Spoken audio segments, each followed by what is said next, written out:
You ask Tiger to solve. This deals with linear equations with one unknown.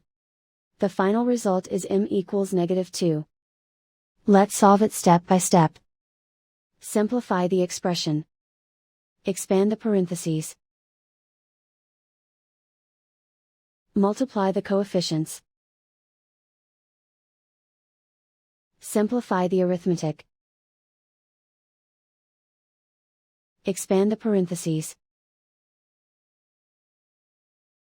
Multiply the coefficients. Simplify the arithmetic.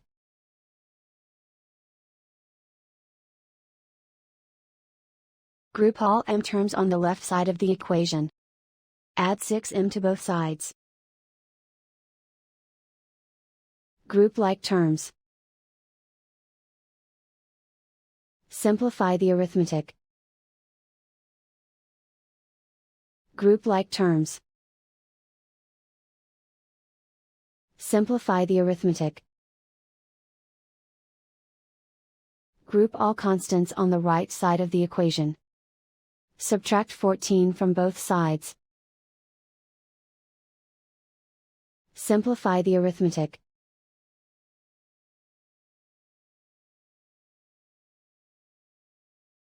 Isolate the m. Divide both sides by 2. Simplify the fraction.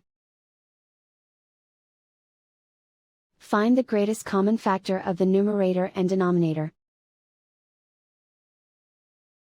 Factor out and cancel the greatest common factor. And so the final result is m equals -2.